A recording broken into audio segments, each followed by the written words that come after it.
Assalamualaikum warahmatullahi taala wabarakatuh. InsyaAllah pada hari ini saya akan berkongsi hasil kajian kami berkaitan dengan cabaran urus takbir wakaf pendidikan sekolah agama rakyat. Okey, ini adalah ahli penyelidikan kami. Okay, dan senarai kandungan bagi pembentangan pada hari ini ialah pengenalan, penyataan masalah, objektif, metodologi, dapatan kajian dan juga kesimpulan. Okey, sebagai pengenalan, wakaf pendidikan adalah satu bentuk amalan wakaf yang mana harta yang diwakafkan adalah untuk tujuan pendidikan semata-mata. Di mana dana yang dikumpul untuk tujuan pendidikan seperti pembelian bangunan pendidikan, pembelian dan kemudahan-kemudahan seperti meja, kerusi dan sebagainya.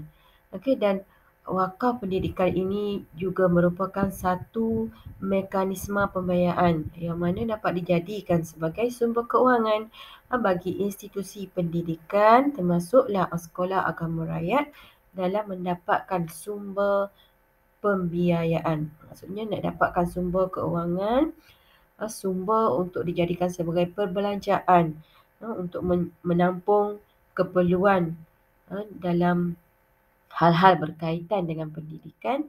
Jadi mereka menawarkan wakaf pendidikan. Okay, so wakaf pendidikan ini boleh kita lihatlah dalam pelbagai bentuk, sama ada menggunakan harta alih ataupun harta yang tak alih. Okey, sekolah agama rakyat merupakan sekolah agama yang ditubuh dan dikendalikan oleh masyarakat dari segi pentadbiran, keuangan, pengurusan, sukatan pelajaran dan sebagainya. Okey, SAR kebanyakannya tidak menerima dana daripada kerajaan. Oleh sebab itu, mereka perlu menjana pendapatan, mendapatkan keuangan secara persendirian lah.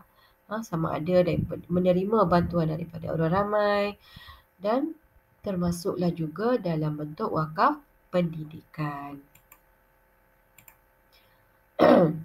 So, metodologi bagi kajian ini adalah kajian yang berbentuk kualitatif di mana data-data dikumpul berdasarkan sumber sekunder iaitu buku, jurnal, artikel dan sebagainya dan dianalisis secara analisis kandungan berdasarkan tema-tema yang mencakupi bidang kajian.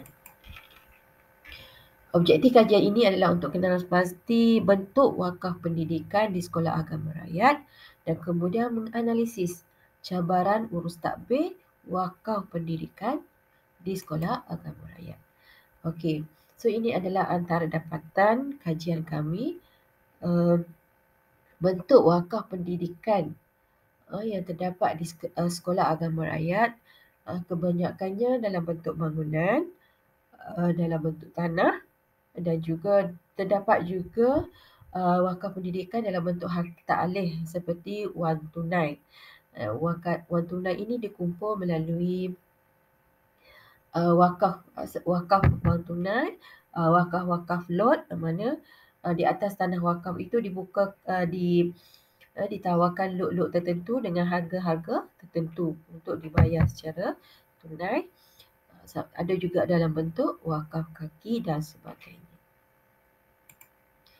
Okey, antara cabaran dalam mengurus takbir wakaf pendidikan yang terdapat di sekolah agama rakyat adalah yang pertama dari segi kefahaman, di mana wujud kurangnya kefahaman di kalangan pentadbir SAR itu sendiri dan juga kaki tangan serta masyarakat di mana mereka tidak memahami apa yang dimaksudkan dengan wakaf dan juga wakaf pendidikan itu sendiri.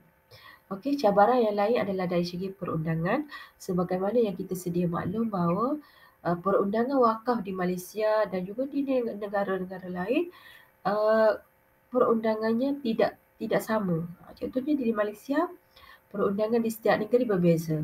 Kerana di bawah pentadbiran setiap negeri, so perundangannya berbeza. So perundangan berbeza ini boleh merupakan satu cabaran dah dalam nak mengurus takbir wakaf pendidikan.